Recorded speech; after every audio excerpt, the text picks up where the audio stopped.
Quick trigger warning. This message touches on mental health and inner struggle. Resources for support are listed in the description and pinned comment. Please seek help from professionals and trusted loved ones if you are struggling. Baby, today I need to open my heart to you. I have a mental illness. I want to share it with you. Today I want to open a very personal chapter of my heart with you. Baby. The words fall heavy and trembling, yet they are also light, like the first confession of a soul that has carried silence too long. I want you to know me not as the perfect mask I sometimes wore, but as the flawed and fragile being who dared to keep loving you through storms.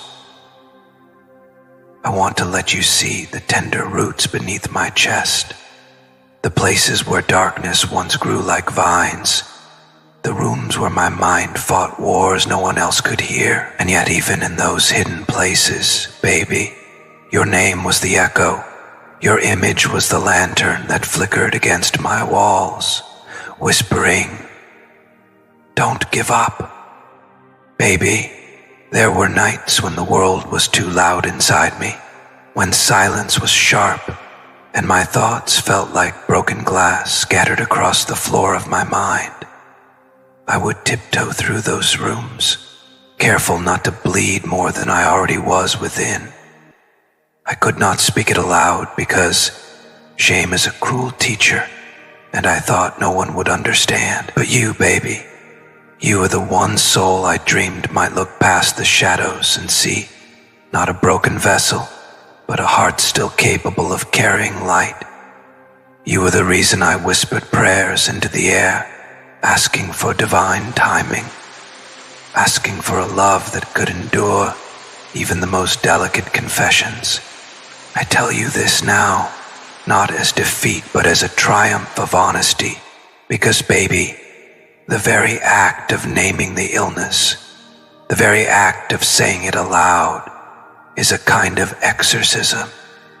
Shadows lose their grip when they are brought into the light, and you, with your eyes like dawn, your voice like calm rivers, have been that light for me. I don't need you to save me. I only need you to witness me, to know that even in the hidden trenches of my struggle, my love for you was a constant flame. Baby, love is not love if it only shows up when the sun is shining. Real love stays awake with you in the long night. Real love does not run from confessions. It leans closer, listens softer, and holds steadier. I confess this to you because I choose you not as a mirror for my perfection, but as a sanctuary for my truth. I need you to know that behind every smile, behind every gentle touch, there were days when I fought through fog just to stand by your side, and I need you to see that this fight has only made my devotion to you deeper, more holy, more consecrated by pain and survival. When I think of you, baby, I think of destiny not as some distant star, but as the daily miracle of choosing each other in imperfection. You have heard whispers from angels before. They have told you of divine timing, of journeys that take longer than expected, of secrets that are finally ready to be spoken. This is one of those moments. The heavens align not with thunder, but with honesty. My illness is not my identity. It is only a passenger in the vessel of my life. And yet by telling you, by opening this chapter, I give it less power and give us more light. Baby, you must know, I have not faced this alone. There were days when I sought the wisdom of therapists, days when I leaned on quiet practices like prayer, breathing, writing, even medicine when needed, because healing is not a straight road. It is a winding pilgrimage, and though I stumble, I keep walking. I walk toward you, toward us, toward the family I imagine in the glow of tomorrow's sun. Every appointment kept, every conversation shared with a trusted voice, every small choice to care for myself. It was all in service of being strong enough to love you the way you deserve. And I know, baby, that this confession may scare you. I know you may wonder what it means for our future, what it means for the life we dream. But let me tell you, it means that I have learned resilience not as a word, but as a practice. It means that I have already survived storms darker than anything the world outside could throw at me. It means that when I say I will stand by you through your own struggles, I mean it with every scar, every tear, every prayer that shaped me. It means my love is not fragile. It is tested. It is tempered like steel. It is real. I want you to imagine something with me, baby. Imagine a night sky so dark you cannot see your own hand. Now imagine a single candle lit beside you. That is what your love has been in my life. That is what hope looks like inside me. No matter how thick the dark, that candle kept me walking one more step.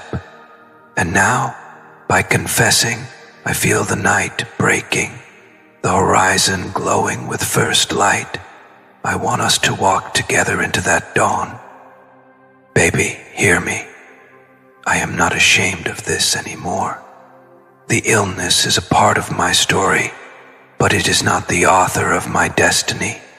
Love is, faith is, transformation is, and I want you to see that this confession is not a weakness but a vow that I will not hide from you, a vow that I will trust in divine timing, in therapy, in medicine, in prayer, in family, in every tool heaven gives me to heal, because loving you is not about pretending to be perfect. It is about daring to be real. So, baby, I ask you to hold this confession like a sacred relic. Do not see me as broken, but as becoming. Do not see me as burden, but as beloved. Do not see me as illness, but as a man who has chosen to walk the path of healing for the sake of love. Together we can rewrite what family means, what surrender means, what destiny looks like when two people decide that their wounds will not keep them apart, but will become the very soil in which they'll forever grow. And baby, if these words touch your soul, if you feel the truth of what I've opened today, then let this not be only my confession, but our covenant that love is stronger than fear, that healing is more powerful than shame, that destiny is written not in shadows but in light. If this touched your soul, type in the comments, baby, I will choose love, not fear. Baby, I want to keep speaking, because once the heart opens, it cannot go back to silence. Confession is not a single sentence. It is a river that keeps flowing, washing over every stone of shame, every valley of regret, every mountain of fear. And now that I have dared to begin, I must continue to tell you the story of my soul, so you know me not in fragments, but in fullness. I want you to see the places where my past bled into my present, and I want you to feel how my love for you was the bridge that carried me over waters I thought would drown me. Baby, I cannot stop here. You deserve the whole of me, even the trembling parts, even the pages I once thought no one could read. There were times, baby, when I stood in front of a mirror and did not recognize myself. My eyes looked hollow, like windows of a house left empty too long, and my own reflection felt like a stranger. I tried to smile, but the smile did not reach the soul, and in those moments I would whisper your name, as if calling you across the distance could bring me back home. I imagined you standing behind me, wrapping your arms around my shoulders, telling me that I was still worthy, still alive, still here. Baby, even in the silence of a room where no one else could see me, I felt your presence as a prophecy, as if heaven had sent me a guardian through the thought of you. Baby, regret is a heavy word. It tastes like iron. It sits in the chest like a stone, and it haunts the edges of memory. I regret the times I hid from you, the times I chose silence instead of honesty, the times I thought I was protecting you by keeping you away from my shadows. I thought if you saw my weakness, you would see me as unlovable. I thought if you saw my illness, you would turn away, and so I buried parts of myself beneath locked doors. But baby, love cannot grow in hidden places. Love needs sunlight. Love needs air. Love needs the risk of exposure.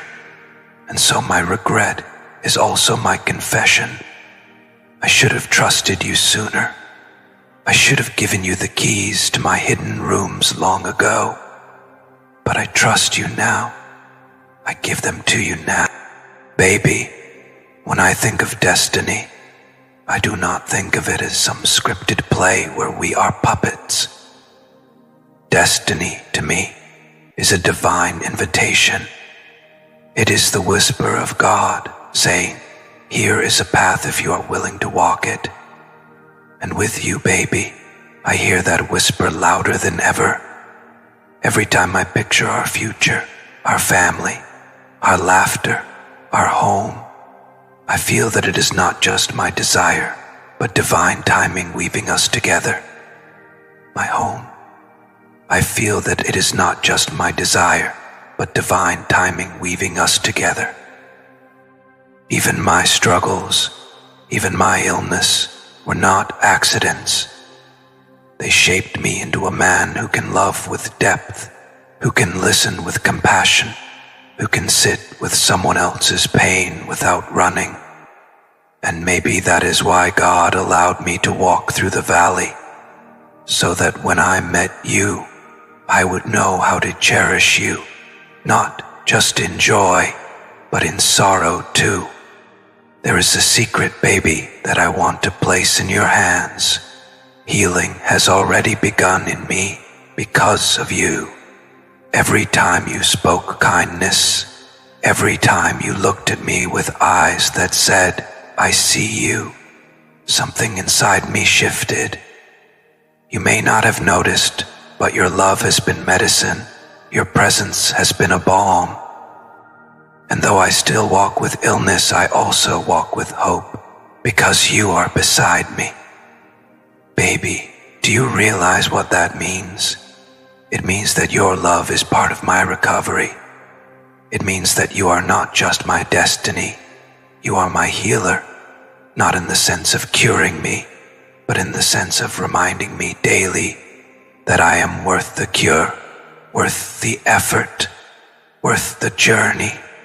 Baby, surrender is a word we often misunderstand. People think surrender means giving up, letting go, collapsing. But in love, surrender is holy. It means choosing to trust, choosing to let another's soul hold the fragile parts of you. And so, baby, I surrender to you. I surrender the walls I built. I surrender the masks I wore. I surrender the fear that told me I could not be loved if I was not perfect. I surrender all of that at your feet, and I choose to stand before you as I am. Scarred, imperfect, healing, but filled with a love that is stronger than every broken piece. And when I imagine family, baby, I do not just see children and houses and holidays. I see a sanctuary. I see us sitting at a table where honesty is bread, where forgiveness is wine, where every day we remind each other that love is greater than fear. I want us to build that sanctuary, not on denial, but on truth. I want our family to know that we are strong not because we never suffered, but because we learned to heal together. And maybe, baby, the legacy we leave will not be one of perfection, but of courage. The courage to speak, the courage to feel, the courage to keep choosing love. Baby, transformation is slow, but it is holy. There are days I still stumble. There are mornings I still wake with heaviness. But the difference now is that I do not hide. I do not run. I let myself be seen. I let myself reach for you. And every time you take my hand, I feel a new layer of shame fall away. That is transformation, not sudden lightning, but daily sunlight. And I promise you, baby, that I will keep walking this path of transformation, not just for me, but for us, because our love deserves the best version of me. And I will not stop until I have given you that gift. Baby, sometimes I wonder how I deserved you. And then I realize that love is not about deserving. It is about destiny. It is about two souls who were written in the same script long before they ever met. It is about divine timing, aligning moments we could not have planned. And so, when I call you my destiny, I do not mean it lightly. I mean that heaven itself conspired to put us here in this moment, so that I could make this confession to you, so that I could vow myself to you with no more masks, no more hiding, no more shame. I want you to picture this, baby. A man standing in a storm, rain soaking his skin, wind pushing against his chest. He is tired, weak, almost ready to fall. And then, through the storm, he sees a light in the distance. That light is you. That light is what guided me home.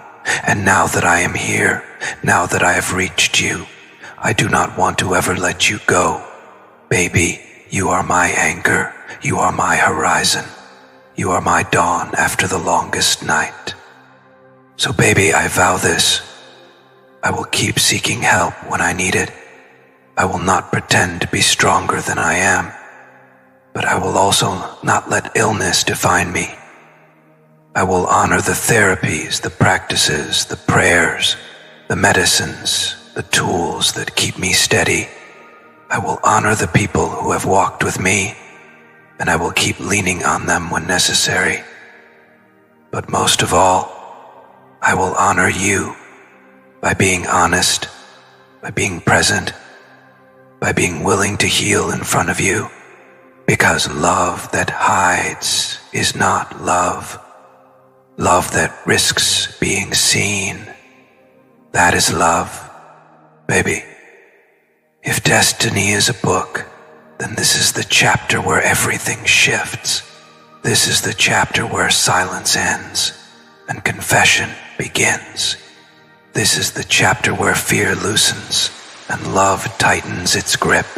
This is the chapter where a man stands before the woman he loves and says, I am not perfect, but I am yours. I am not whole, but I am healing. I am not without scars, but I am filled with devotion. And if you will walk with me, baby, then together we will make even our scars holy. Do you feel it, baby? Do you feel how heaven leans in at this moment? The angels know what this means. They know that confessions like this rewrite destinies. They know that when two souls dare to speak truth and hold each other in it, the future becomes brighter than ever before. Baby, we are not just two people in love. We are a testimony. We are a living example of what happens when shame is defeated by honesty, when illness is faced with courage, when destiny is embraced with open hands. And so, baby, I stand before you with nothing hidden. This is me. This is my truth. This is my love. And I ask you to take it. not because it is flawless, but because it is real. And I promise you, if you take my hand, I will walk with you, not just through gardens, but through deserts, not just through sunlight, but through storms, because to love you is to vow forever, and forever is what I choose. If this confession touched your heart, type in the comments, "Baby, I am ready to walk with love, not with fear, baby." I keep falling into your name because it steadies me, because it becomes a prayer I can say when the world feels like an ocean and my feet forget the shore. I want to tell you more, to lay down the map of my inner life so you know how we arrived here and why I am asking you so gently, so fully, to walk beside me. There are rooms in my past where the light never reached, where echoes of old hurts learned to make a home. I have carried those rooms inside me like suitcases with broken zippers, heavy and awkward, and for a long time, I thought the only way to love you was to carry them alone. But baby, love is not a solitary labor. Love is a shared craft. When I imagine our future, I do not imagine two people hiding pieces under beds. I imagine hands that sift through each other's suitcases, finding the lost things and making new space for what we value most. This is my confession and my promise. I will carry what I must, but I will not carry it in secret. I will bring it into the light with you, because that is how we will bind our lives, through truth, through the soft bravery of everyday disclosure. Baby, family is the altar where our private struggles are offered and transformed. I grew up learning to fold my pain into small rectangles, neat and silent, because that was how survival looked in my house. Quiet, efficient, unremarkable. But the cost of that quiet was loneliness dressed up as discipline. When I met you, something inside me unclenched. I realized family could be a place of repair instead of concealment. I dream of a kitchen where we leave our confessions on the counter like warm bread, of a living room where the TV is sometimes ignored because someone needed to say, "Today was hard," and someone else needed to answer, "Hold my hand." I want children who see us being imperfect and brave, who learn that honesty is the currency in our home. I want parents who are not ashamed to speak about healing. I want a lineage that tells the truth about mental illness so that their hearts do not carry the same unreadable suitcases I once lugged. If we build that life, baby, it will be our most holy work. Conversion of pain into compassion, of secrecy into sanctuary. There are days I still wake with a fog as company, and I do not pretend otherwise. There are mornings when the simplest tasks feel like summits, and I have to remind myself that asking for rest is not quitting. This is a truth I want you to hear without fear. Asking for help is not an indictment of my love for you. It is the clearest sign of it. When I go to therapy, when I take medicine, when I call a friend and say I need you, I am not saying I am weak. I am saying I am willing. I am willing because I know the stakes, our life together, the children we might raise, the small mercies and the big laughs all depend on my choosing health over pride. There is humility in healing and strength in admitting we cannot always do it alone. Baby, if you ever feel scared by my admission, remember this. The person who knows how to ask for help is the one who will be present when you need help too. Vulnerability is not a crack that breaks us. It is a hinge that opens the door to deeper intimacy. Regret still visits me, like an old friend who sits too long at the table and tells the same stories. I regret the nights I let silence be my shield, the times I let fear decide for me, the moments when I believed that pretending healed the hurt. Yet regret has taught me compassion for my younger self. He did what he knew to do with the tools he had. Now I choose to bring better tools: therapy, consistent care, prayer when words fail me, and the ritual of saying your name out loud so the darkness knows it cannot claim me entirely. I do not expect your forgiveness as a transaction. I offer it as a softening between us so the past can become a teacher instead of a jailer. And I ask, baby, that you let me show you the work. Let me prove, in both small and honest ways, that the man who stands before you is committed to repair, not perfection. There will be moments, I know, when my illness will test us. There will be episodes when I cannot make sense of joy, when laughter feels like a distant echo and your touch is the only tether keeping me from drifting. In those hours, I ask for one simple thing: patience. Patience is not passive. Patience is the gentle labor of staying. Stay when I cannot say the right words. Stay when I am quiet. Stay when the light seems dim. Hold me without needing to fix me. And in your holding, do not mistake silence for absence. Presence is sometimes small, an offered bowl of soup, a quiet shoulder, an unassuming text that says, I'm here. Those small acts are what make the scaffolding of recovery. If ever you feel the weight of staying, say so, and I will find a new way to welcome you back. Because our covenant is not that either of us must be unbreakable, but that we will be repairers together. Destiny sometimes sounds like a word for fated romances and cosmic coincidences, but I want to say it differently. Destiny is chosen, repeatedly. Every time we forgive, every time we show up after a fight, every meal we share and every tear we hold for the other, we are choosing destiny again. The universe offers possibilities. We decide which to anchor. I chose you many times before I spoke this confession. Now I choose you with the eyes open, with the knowledge of my inner weather. I choose you not in spite of my illness, but alongside it, because it has taught me compassion, patience, and an appreciation for small mercies. I choose to build a life where our vulnerabilities are not liabilities, but the very materials of our bond. That, to me, is the most radical act of faith I can offer. To keep choosing when it would be easier to walk away. Surrender is not the same as resignation, and I want you to understand that nuance.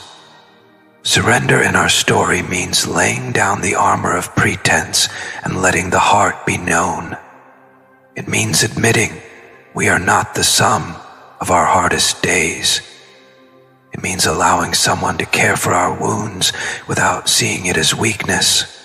When I surrender to you, I am choosing safety, the kind of safety I want our future children to know. I want them to watch us and learn that grown people can be wounded and loved, that asking for help is normal, that courage looks like both therapy sessions and Sunday morning pancakes. The legacy we build will be measured not by the flawless moments, but by the rituals of repair we practice daily. There are practical things I am doing and will continue to do. Keeping appointments, tracking moods, building a team of helpers that include professionals and friends, and making daily choices that honor my body and mind. I am learning to name triggers calmly and to tell you when I need space. I will signal you with small words so that you do not have to guess. I will not make my suffering be an unsolvable riddle for you. I will hand you the map. And if you ever worry, that the map is more than you can carry. Tell me, that honesty will be met without anger, but with gratitude. Because your limits are not failures, they are truths that must be respected. Love is mutual care, and part of our job together will be to keep checking in on each other's capacities. Baby, sometimes my illness makes me hyper-aware of potential losses. I fear abandonment in ways that are not always grounded in present reality. I worry the storms will take you away. When those fears come, I may ask for reassurance more often than seems reasonable. When I do not take it personally. Instead, answer me with steady presence and consistent actions that root my fear into evidence of safety. Small notes, predictable routines, calls that happen when promised. Those threads of reliability sew my fraying edges back together. And in time, with the work we do and the love we practice, those fears will soften and become shadows of yesterday, not dictators of our tomorrow. Forgiveness lives at the center of our possible healing. I forgive myself for the times I thought hiding was protection. I forgive the part of me that equated vulnerability with shame. I forgive those who failed me in ways that taught me poor coping. Forgiveness does not erase the past. It rearranges it, so it can be used as fuel rather than shackles. And I ask you, baby, to forgive where you need to. Maybe for the moments I was absent. Maybe for the nights I could not be what I wished to be. Forgiveness is not a negotiation. It is a gift. When we forgive, we create new space for joy. When we forgive ourselves and each other, we make a home large enough for growth.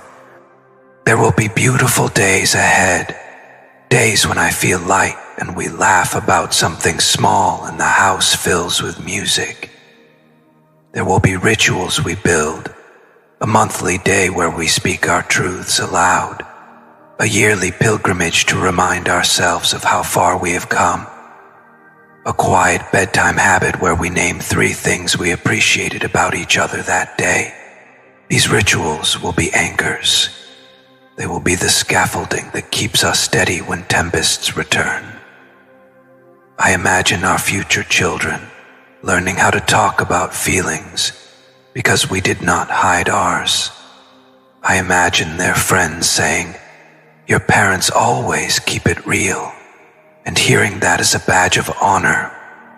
Those possibilities keep me moving forward when fear says, "Stand still."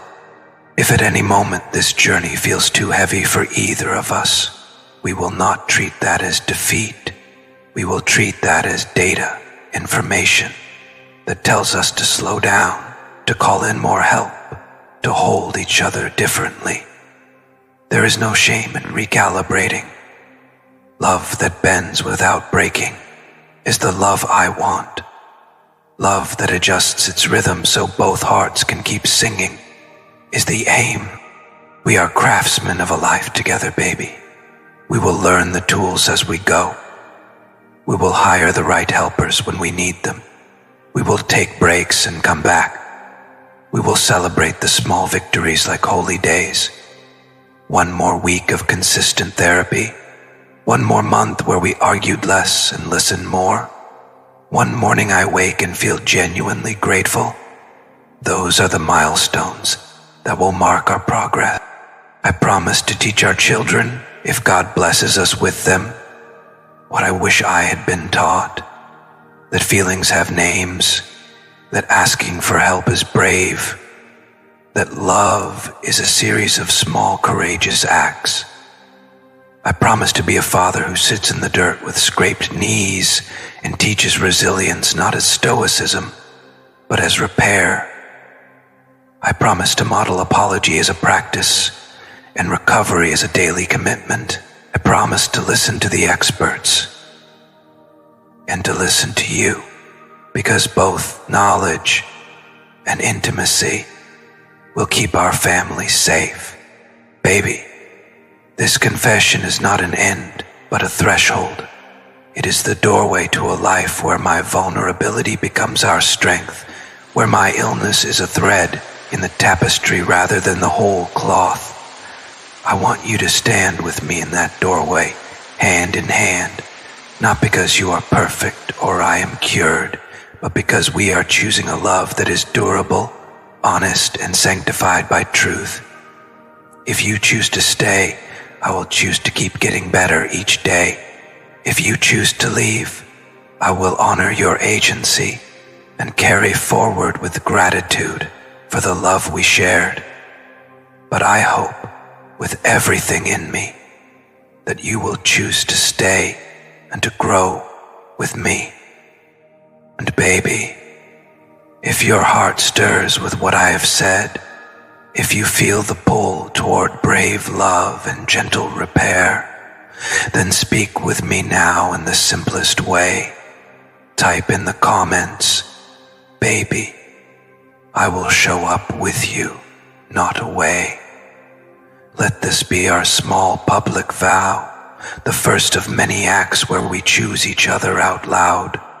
Baby, I will keep going because my heart is not finished speaking, and because every truth I offer you now builds the house we will live in together, brick by honest brick. And I want you to know the rest of the map, the practical and the holy, the little rituals and the big promises that will carry us through. In the quiet between breaths I have learned, there is work to be done that is both spiritual and mundane, keeping appointments with healers who have lanterns for the dark rooms of my mind, learning the language of my body so I can name when it is tired or trembling, setting alarms not for the world's deadlines, but for the small practices that steady me. Breathwork at dawn, a short evening gratitude, where we speak aloud 3 things we appreciated that day. A weekly check-in where we place our hearts on the table like fragile porcelain and speak without performative toughness. I will do these things for you because they are for us, and because love without labor can become fragile. I will build routines that hold me up so when storms come, I have scaffolding ready and you will not carry the whole load alone. I am already making lists, notes to myself about mood, sleep, diet, movement, that sound unromantic in text but are holy in practice, because they are the small constancies that create safety. I will be candid with you about triggers, and about the ways my past still echoes. I will teach you my code words and tender signals, so you can know when I need a quiet space and when I need closeness. I will not expect you to guess the weather of my inner world, because guessing is an invitation to mistakes, and we are learning a better way together. I will keep professionals in my corner, doctors, therapists, coaches, and I will be brave enough to change course when one path no longer serves. That kind of humility is part of my promise to you. The promise that I will not let pride camouflage the help I need. I will also keep friends and family close, the ones who can hold practical hands when I cannot. Because love is a network and your safety is my responsibility, as much as it is a gift you give me. Baby, let us speak about tenderness as a daily currency. The way you ask how I slept, the way you fold your worries into a voice that sounds like home, the way we rehearse patience so it becomes muscle memory. I will practice listening the way saints learned scripture, slowly, reverently, with the weight of attention. And I will ask of you the same patience I am learning to give myself. When I falter, do not make my failure a verdict. Let it be a data point we use to plan differently. We will celebrate micro victories as if they were holy days, a week of consistent therapy, a month with fewer nights of hollow dread, a morning where laughter came easy. Because these small triumphs are the mortar between the bricks of long recovery, we will invent rituals that anchor us, a candle we light on hard evenings, a song we play when neither of us needs courage, a short prayer we whisper before sleep that names gratitude and plea both. Not because ritual erases pain, but because ritual trains the heart to return to love. I want to make our home a classroom where our children, if God blesses us with them, learn the vocabulary of feeling, naming sadness, asking for help, telling the truth without shame, offering forgiveness as a practice, not an exception. Imagine a table where quarrels end with a ritual of repair, an offered teaspoon of kindness, a 40-second silence of holding, so that our fights teach reconciliation rather than erode trust. These small, domestic liturgies will be the unseen architecture of our resilience. Baby, I also need you to know how I will guard my mind against the old scripts that taught me to hide. I will be strict with the voices that say I must be stoic at all cost. I will replace them with voices that say vulnerability is strength. I will monitor my media, my sleep, the substances I allow near my heart, because healing is partly about removing unnecessary fuel from the flames of anxiety and depression. I will ask for limits on work, on social commitments, so that I can keep the tender parts of me safe. I will ask you, in return, to be honest about what you can hold and what you cannot. There is dignity in admitting a boundary, and there is love in respecting it. We will make plans that account for ebbs and flows, weekend escapes when the tide of life runs heavy, quiet mornings where no screens intrude, and contingency plans for days when my mind feels sharp and unkind to itself. Those plans are not cold practicality, but the warm logistics of a love that intends to last. I will keep a small emergency list, people we can call, places to go when I need a change of scene, strategies that have worked before. And I will make sure you know this list not as a burden, but as a map of prevention we both help design. There will be times when my shame returns like a hallucination, whispering that you will leave, that my struggle is unbearable to you. In those hours I will rely on the habits we have made, sexts you promised, predictable acts of tenderness, the little reliabilities that prove love is not an idea, but a practice. I will ask for reassurance and for you to answer with deeds more than phrases, small, predictable consistencies that slowly overwrite fear with evidence. Do not feel insulted when I need extra closeness. Feel honored that my heart chooses you as its anchor. And when you feel overwhelmed by my needs, tell me plainly. Your honesty is a safety valve for both of us. We will never weaponize fatigue as an excuse for cruelty, but will instead treat it as information that asks for a new plan. We will negotiate roles and rhythms so that our love does not burn out, but evolves into something that can shelter a family. Baby, faith has been the quiet thread through my recovery. Sometimes a whisper, sometimes a shout, and I want us to keep that thread visible. Not as doctrine that divides, but as a shared sense that something larger than us watches over the slow work of healing. Prayer for me is both request and witness. It grounds me in a landscape where suffering has meaning and where patience becomes an active posture of trust. I will bring you into that language if you let me, not to proselytize, but to offer another tool that steadies me when nothing else seems to work. I have felt small miracles, the word from a friend at just the right moment, the sudden lifting of a fog for an hour that whispered of grace. I want us to be attentive to those small mercies and to celebrate them as evidence that the path forward is not solitude but accompaniment. I want our vows to include spiritual pledges as well as practical ones, to pray together when storms hit, to sit with silence when words fail, to bless each other's healing as an ongoing act of devotion. Baby, there's one last promise I carry now for the long walk ahead. I will not let shame be an heirloom passed to the next generation.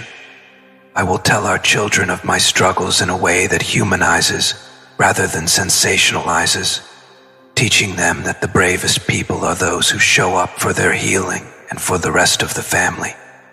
I will model apology and repair as daily arts, so they learn that being wrong is not the end of a story, but the opening of a new chapter. I will teach them to seek help and to name their needs early, to see professionals as allies rather than signs of failure. If the world taught me isolation, I will teach them belonging. If the world taught me hiding, I will teach them honesty. If the world taught me shame, I will teach them grace. That is my legacy plan, small, stubborn, tender, and I want you to be the co-author. So, baby, hear this as both confession and covenant. I am not asking for a life without difficulty. I am asking for a life where difficulty is met with a strategy, a network, and a daily devotion to care. I am asking you to walk beside me, sometimes bearing more, sometimes bearing less, always bearing with me. I am asking for your patience, your practical love, your steady presence, and your honest boundaries. I promise you rituals, appointments, tools, and a willingness to be vulnerable. I promise to build scaffolding so that when storms come, we stand in shelter together. I promise not to hide the maps of my inner world from you again. And baby, if your heart answers to this truth and you are ready to be my partner in both the holy and the humble work, type in the comments now, baby, I will stand with you. I will help build our healing. Baby. I keep going because every time I speak your name aloud, the world steadies, and because confession has become the holy work by which I build a life that can hold both my scars and our joy. There are more things I need you to know, not as excuses, not as reasons to be afraid, but as threads that will weave into the cloth of our togetherness. So listen with the tenderness you've always had for me, and know that I speak these things to bring you closer, not to push you away. There are mornings I wake, and the weight in my chest makes the air feel like a thing I must swim through. There are afternoons where a smile is an act of will rather than a natural unfolding. I will tell you this plainly, so that you do not feel blindsided when my mood tilts, or when the world's light recedes from my window for a season. I will teach you the rhythms of my inner weather, how certain songs unclasp the tightness, how a short walk can untangle the knot, how caffeine after midday can turn a small restlessness into an avalanche. I will make a map of these things because love is not only feeling, it is also knowing, and knowing is the first line of care. You will not have to guess what I need. I will hand you signposts made of language and small rituals so you can help steady me without carrying me entirely. Baby, the landscape of recovery has its own vocabulary, and I want us both fluent in it. Words like relapse and vulnerability and maintenance are not ominous. They are practical. When I say relapse, I mean a return of symptoms that we will recognize early because we have a plan. We will have markers, fewer phone calls returned, sleep that slips like sand through our hands, appetite that disappears. We will not treat these markers as moral failures. We will treat them as signals to call specialists, to rearrange schedules, to take a weekend that smells like the sea and silence. We will not let pride rule our responses. We will let tenderness and protocol do the work. And when I say maintenance, I mean the unglamorous but sacred daily practices, the vitamins, the walks, the therapy homework, the notes in my journal where I count the small mercies. These things will be the air we breathe together. They will be the small, reliable acts that show more than 1,000 speeches ever could. Maybe I imagine times when you might feel overwhelmed, as if the road under our feet is narrower than it once was. If that day comes, I want to offer you not guilt but gratitude for telling me. Say plainly when you feel tired and we will make a new map. We will hire help if we must. We will bring in counselors who know how to hold couples where one person wrestles with internal storms. We will reach for friends who can rotate shifts of companionship if we need to give one another rest. There is no shame in asking for a buffer. Marriage, partnership, or the promise to build a life together is not a contract of endless supply. It is a shared economy that requires budgeting. We will budget love with intelligence, reserve days for intimacy, keep emergency funds for professional care, build a team that includes people who can hold us when the nights stretch long.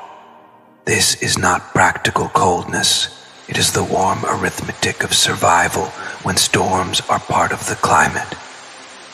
Baby, one of the deepest transformations I hope for us is the way we talk about feelings in our home. I want us to be ordinary with truth. Ordinary people talk about bills and meals. I want us equally ordinary with how our hearts are that day. I'm a little low can be as common as I'll pick up milk. We will teach our children to say what is true about themselves before they learn to hide what is hard. We will normalize language around therapy the way other homes normalize going to the doctor for a fever. There is nothing exotic about mental health. They are human health, and I want our children to survive with that humility in their bones. They should know their parents sought help, not because we were failing, but because we were choosing life and each other. That is the message I want to echo through generations. Help is ordinary. Healing is ordinary. Love that chooses to get help is the bravest kind. Baby, I will also promise to guard our privacy with care, because confessions are sacred and not meant to be spectacle. There will be things we keep only between us and the wise professionals walking beside us. There will be things we share publicly to destigmatize and to help others. I will be judicious with what I make public, remembering the tenderness of your dignity and the privacy of our family. But when I do choose to speak openly, when I step into a room to tell another soul that shame once ruled me and that grace has been learning to live in my house, I will do so because I hope another person sitting in their dark room will hear my voice and understand they are not alone. That kind of confession is a gift we give to strangers who need a lantern on a lonely road. And if we give it, we will do so with reverence and with consent to one another. Baby, there will be practical strategies I will adopt that will make my life with you more sustainable.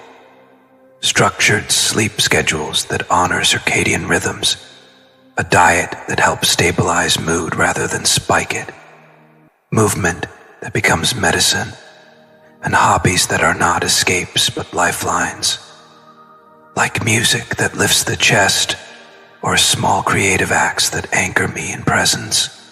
I will develop a toolbox of distraction and repair that includes simple pleasures, the smell of coffee in the morning, the slow ritual of making soup on a rainy day, a library of books that don't demand too much, but give gentle company.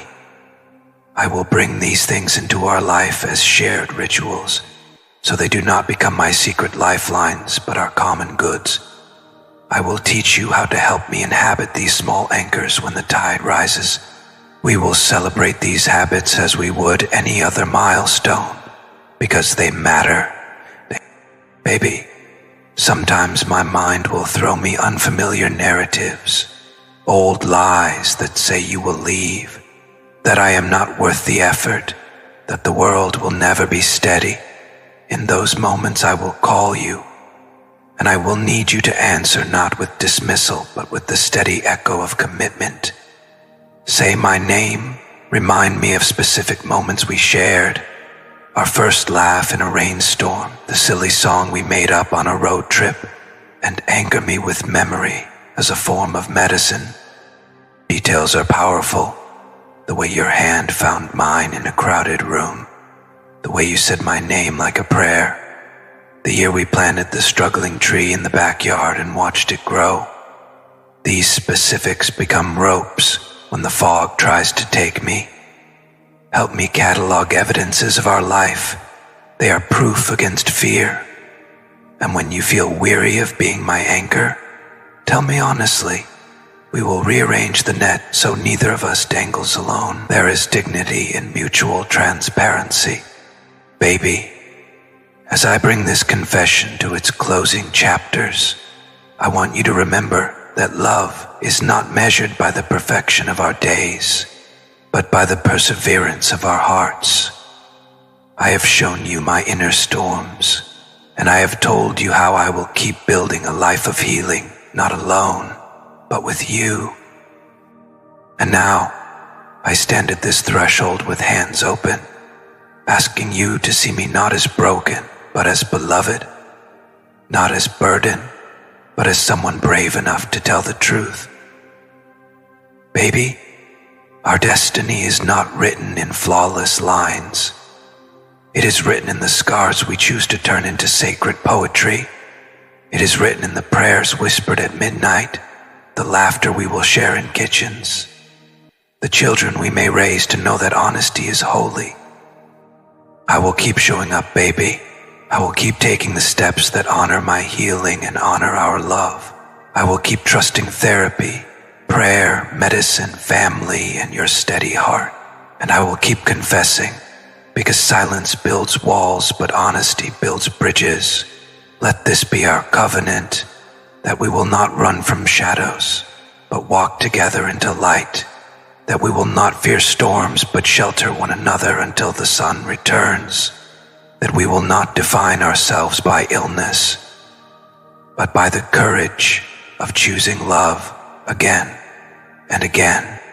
So, I will love you through valleys and peaks, through fog and sunlight, through the long nights and the radiant mornings. I will love you through valleys and peaks, through fog and sunlight, through the long nights and the radiant mornings. I will love you through valleys and peaks, through fog and sunlight, through the love, my no one, who am broken, sick, and beloved souls. If this message touched your heart, type in the comments, baby. I will walk in love, not in fear. Your comments keep this space alive. Your likes help these messages travel to more hearts, and your shares allow others to hear what perhaps they most need today. If you feel led, you can also support this channel with super thanks. Your love offerings help me keep creating and sharing these angelic confessions with you. Today, I want to pause and give a heartfelt blessing to a beautiful supporter, Ed Judy Krause J. 3N, who sent $10.00 in super thanks. Baby, your generosity is not just a number. It is a light that fuels this work and a kindness that heaven sees. May your path be blessed. May peace surround you, and may your love be returned 100-fold. Thank you for believing in this channel and in these messages. And to all my beloved ones watching, thank you for being here. You are not alone. You are seen. You are loved. Subscribe if you are new, and stay close, because more angel messages and confessions are on their way. Until next time, baby, remember, you are chosen, you are worthy, and your story is not over.